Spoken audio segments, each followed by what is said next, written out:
গত কয়েকদিনের রাজনৈতিক অস্থিরতা, সরকারের সঙ্গে রাজনৈতিক দলগুলোর টানাপোড়েন আর প্রধান উপদেষ্টার পদত্যাগের গুঞ্জনের মধ্যে শনিবার শুরু হয় সংলাপ। এদিন সন্ধ্যা 7:30টার দিকে বিএনপির স্থায়ী কমিটির সদস্য ডক্টর খন্দকার মোশাররফ হোসেনের নেতৃত্বে 4 সদস্যের প্রতিনিধি দল প্রবেশ করে রাষ্ট্রীয় অতিথি ভবন যমুনায়। প্রধান উপদেষ্টা ডক্টর মোহাম্মদ ইউনূসের সঙ্গে আলাপে অংশ নেন আরও 3 স্থায়ী কমিটির সদস্য। সরকারের তরফে উপস্থিত ছিলেন ঐক্যমত্য কমিশনের সহসভাপতি অধ্যাপক আলী রিয়াজ ও স্থানীয় সরকার উপদেষ্টা আসিফ মাহমুদ সজীব ভুইয়া।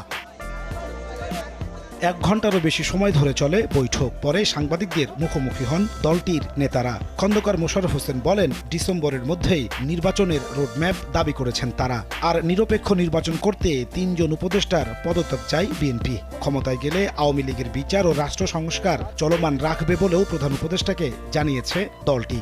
নির্বাচন সংশ্লিষ্ট সংস্কার কার্যক্রম অবিলম্বে সম্পন্ন করে ডিসেম্বরের মধ্যে জাতীয় সংসদ নির্বাচন অনুষ্ঠানের জন্য দ্রুত একটি রোডম্যাপ প্রদানের দাবি আমরা জানিয়েছি। একমত হয়েছে সংস্কার যেখানে ঐক্যমতের ভিত্তিতে হওয়ার কথা, তার ভিত্তিতে সংস্কার কাজ সম্পন্ন হবে এবং সেই কাজ অতি সহসা সম্পন্ন করা সম্ভব। সুতরাং ডিসেম্বরের আগেও নির্বাচন করা সম্ভব, এই আলোচনা হয়েছে এখানে।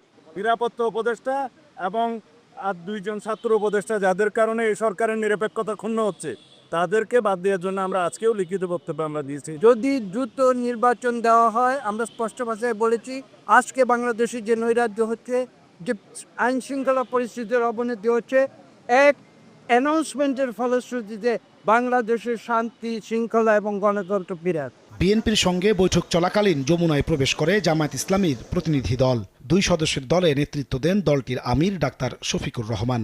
ঘণ্টাখানেক আলাপ শেষে বেরিয়ে আসেন তারাও। ডাক্তার শফিকুর রহমান বলেন, নির্বাচনের জন্য নির্দিষ্ট কোনো রোডম্যাপ দেননি তারা, তবে আগামী বছর ফেব্রুয়ারির পর দেরি করা উচিত হবে না। সংস্কার ও ভোটের রোডম্যাপ ঘোষণা হলেই কেটে যাবে চলমান অস্থিরতা বলেও আশা তার। আমরা কোনো সময় বেঁধে দিই, আমরা কমফোর্টেবল 2টা টাইম আপনাদের মাধ্যমেই জাতিকে জানি। যদি সংস্কার শেষ হয়ে যায় তাহলে ফেব্রুয়ারির মধ্যভাগে এটা হতে পারে, আর যদি সংস্কারের ভিতরে শেষ না হয় আর একটু সময় লাগে, এরপরেই যে একটু রোজা শুরু হয়ে যাবে, রোজার পর হতে হবে, তারপরে এটাকে টেনে লম্বা করলে কোনো সুষ্ঠু নির্বাচন করা সম্ভব হবে না।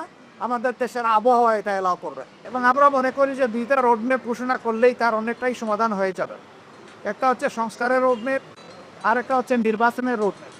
রাত 8:30টার পর জাতীয় নাগরিক পার্টির আহ্বায়ক নাহিদ হোসেনের নেতৃত্বে সংলাপে অংশ নিতে যমুনায় প্রবেশ করে 4 সদস্যের প্রতিনিধি দল। পরে এনসিপির আহ্বায়ক জানান, আন্দোলনের চাপে ফেলে দাবি আদায় করতে চাওয়ায় ডক্টর ইউনূস অস্বস্তিতে কাজ করতে পারছেন না বলে তাদের জানিয়েছেন। ইসির প্রতি আস্থা নেই জানিয়ে কমিশন পুনর্গঠন করে আগে স্থানীয় সরকার নির্বাচন সহ বিচার সংস্কার ও জুলাই ঘোষণাপত্র দাবি করেছেন তারা। শেখ হাসিনার আমলে হওয়া জাতীয় এবং স্থানীয় পর্যায়ের সকল নির্বাচনকে আমরা আনুষ্ঠানিকভাবে অবৈধ ঘোষণা করতে বলেছি। এই ইলেকশন কমিশন যে ইলেকশন কমিশনের উপর আস্থা রাখতে পারছি না, সেই ইলেকশন কমিশন পুনর্গঠন করে যাতে স্থানীয় সরকার নির্বাচনের দ্রুত আয়োজন করা হয়। এর ফলে নাগরিক সেবা যে দুর্ভোগটি হচ্ছে, নাগরিক সেবা বাচ্চাদের উপর সেটি নিশ্চিত করা সম্ভব হবে। সব রাজনৈতিক দল নির্বাচন পর্যন্ত ডক্টর ইউনূসের প্রতি সমর্থন ব্যক্ত করেছেন বলে জানিয়েছেন প্রেস সচিব শফিকুল আলম। তিনি জানান, ডক্টর ইউনূস এক কথার মানুষ। এবছর ডিসেম্বর কিংবা আগামী বছর জুনের মধ্যেই হবে জাতীয় সংসদ নির্বাচন। প্রত্যেকটা পার্টি তাদের স্ব অবস্থান করেছেন। তারা মাননীয় চিফ অ্যাডভাইজারকে অকুণ্ঠ সমর্থন জানিয়েছেন। প্রফেসর ইউনূস বিএনপির ওই মিটিংয়েই বলেছেন যে ইলেকশন উনি ডিসেম্বর থেকে জুনের মধ্যে করবেন। উনি বলেছেন যে উনি জুন 30 কাট অফ টাইম ওই পারে যাবে না। রোববার বিকেল থেকে অন্যান্য রাজনৈতিক দলগুলোর সঙ্গে যমুনায়